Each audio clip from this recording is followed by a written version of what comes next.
ప్రసాదమైనటువంటి లడ్డు విషయంలో చర్చలో పాల్గొని ఈరోజు ఆ వివరాలన్నీ వివరించాల్సిన పరిస్థితి రావడం కూడా ఒక ఇంత బాధాకరమే అధ్యక్ష.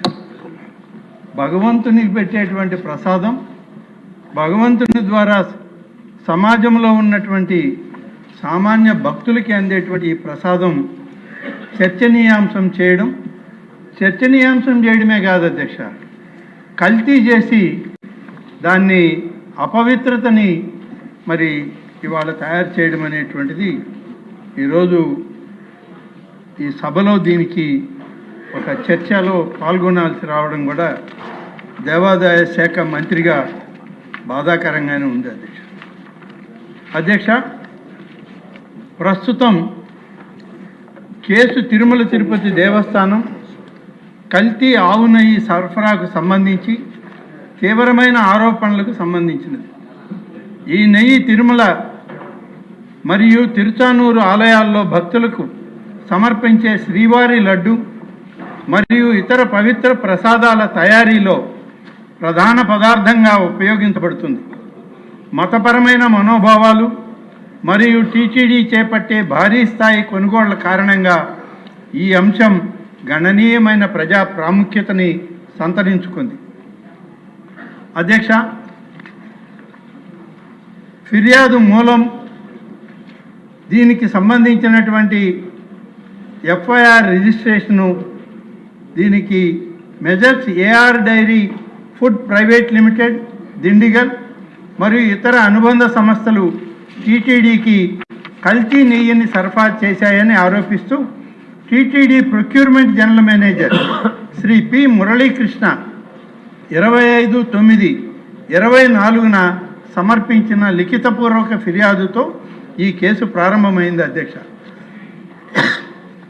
ఆ ఫిర్యాదు ఆధారంగా తిరుపతి ఈస్ట్ పోలీస్ స్టేషన్లో ఆహార కల్తీ, మోసం, కుట్ర మరియు సంబంధిత నేరాలకు సంబంధించి భారతీయ న్యాయ సంహిత మరియు ఆహార భద్రత మరియు ప్రమాణాల చట్టం కింద ఎఫ్ఐఆర్ 470/2024గా నమోదైంది అధ్యక్ష. ప్రత్యేక విచారణ బృందం సిట్ ఏర్పాటు మరియు పునర్వ్యవస్థీకరణ ఆరోపణల తీవ్రతను మరియు ప్రజా విశ్వాసంపై దాని ప్రభావాన్ని పరిగణలోకి తీసుకొని ఆంధ్రప్రదేశ్ ప్రభుత్వం 26/9/24 నాటి జీఓఆర్టీ నంబర్ 1660 ద్వారా సీనియర్ అధికారులతో కూడిన ప్రత్యేక విచారణ బృందాన్ని ఏర్పాటు చేసింది అధ్యక్ష.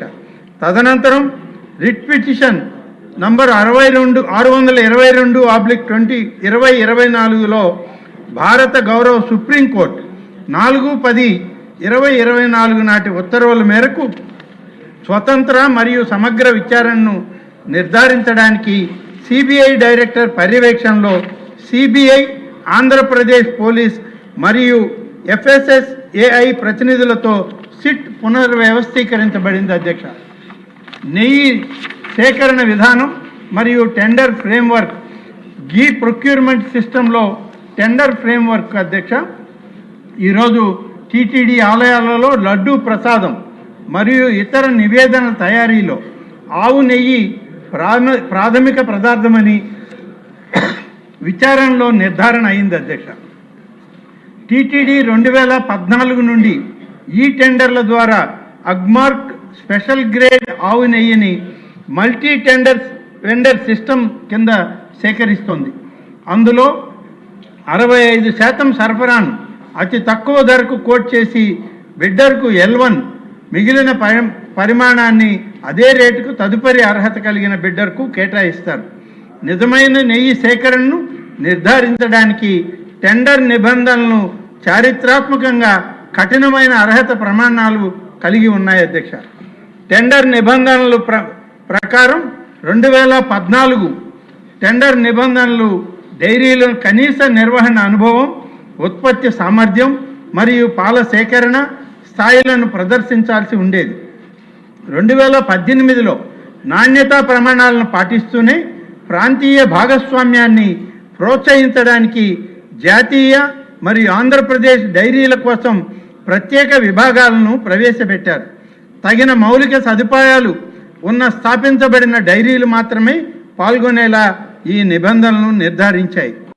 2019లో నెయ్యి వినియోగం పెరగడం మరియు నిపుణుల కమిటీ సిఫార్సుల ఆధారంగా టర్నోవర్ అవసరాలు, పాల సేకరణ ప్రమాణాలు మరియు ఉత్పత్తి సామర్థ్య పరిమితులను పెంచడం ద్వారా టెండర్ నిబంధనలను బలోపేతం చేశారు.